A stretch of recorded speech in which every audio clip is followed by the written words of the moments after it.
Hi guys, mga to guys, muna akong pagkaon. Muna ako ang rice of yellow corn. Gimix na ko siya white rice kay ang ano no? Then coffee dayon.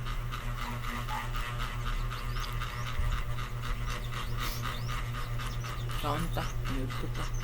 Pero nagkaon doon kay ko anak wala kan eskwela. Naip pinipili pinamot talang talim diyan pa akong kamot.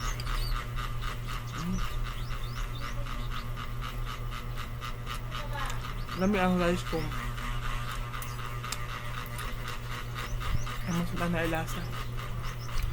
Paano ko na yung kwarta ko lang paano ko magpalit yung tail sa manok. Hindi ako alubuhin. Hindi mo sa danin.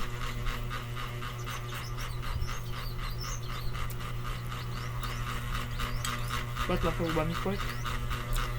Nagawa na yung mga oras po anak.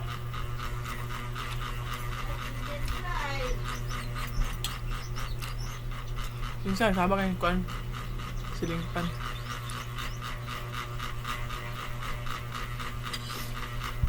Rami ang corn. Kumakasudan. Then, ako siyang gimix of white rice para dili siya gahi. Ay, ang corn mo pag mauga gahi.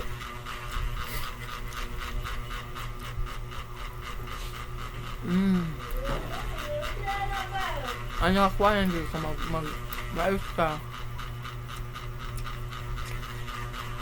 Naadyoan. Kaya, yun, kung wala juga toyo, suka pwede naman sa ginamos, dami ang mais. Palitan mo ginamos. Dami. Bulad.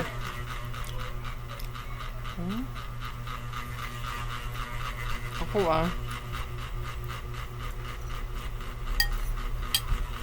palitan ton ba? Wala magluto. Wala. Nagluto ko sa rice cooker lang. Magasululot naman. Ano ang kape? Dahil kailangan na. Minit ang mga langaw. Dahil kailangan ko karoon guys. Iyan, but lang yun eh. Saan mo ito nagluto? Bakit? Sa ero magluto? Oo siya asin.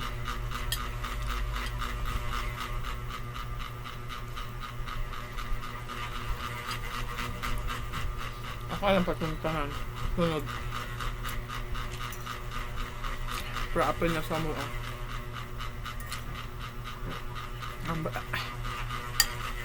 pero sa manok na siguro barato ang karne sa guys ano. Bisaya man din.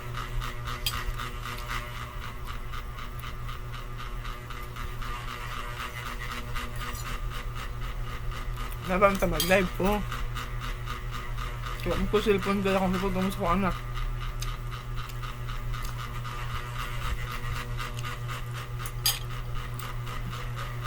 Na may laptop, na kanang laptop kabul mo guys, yung laptop din na og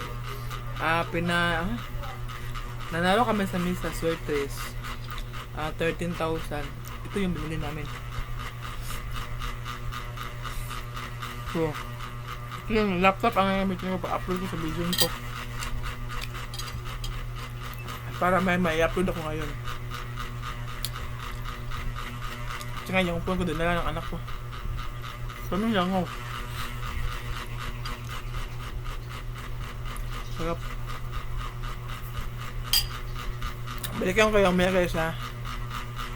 Post ko. Kasi nga na kayo guys, medyo natagalan. Kasi nga, dami mga langaw ngayon. Uy, siguro no, sa pag ano ng harvest ng mga manok. Kaya madami mga langaw. Yung kape ko, dinagdagan ko na lang ng gatas. Yung anak ko pala guys, wala. Kasi nga, ano sa school. Exam nila ngayon. Kain tayo.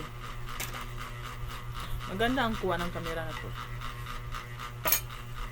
Clear.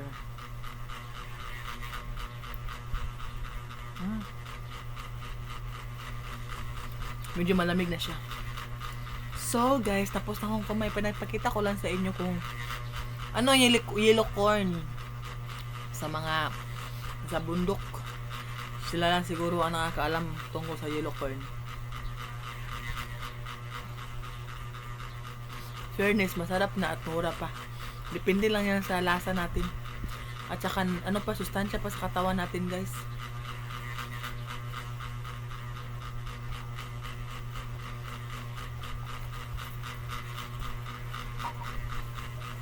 So that's all. 12 na, mga 2:50. Kunin ko naman yung mga estudyante.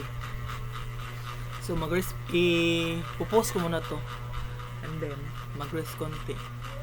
Kasi nga hindi ako nakatulog kagabi masyado. Kasi nga yung anak ko na-study. Ako din hindi makatulog. So ganun lang yung guys. Yung asawa ko nga pala wala dito. Umalis siya nung Lunes ng madaling araw. Kasi guys, yung asawa ko construction worker, so nagtatrabaho siya arawan sa isang private sector. Hindi naman siya company. May-ari ka ng bahay na pinagtatrabahoan niya. Sinama siya dun sa Claveria. Iwan ko ba, pinadalan ko siya ng cellphone para makontak ko siya.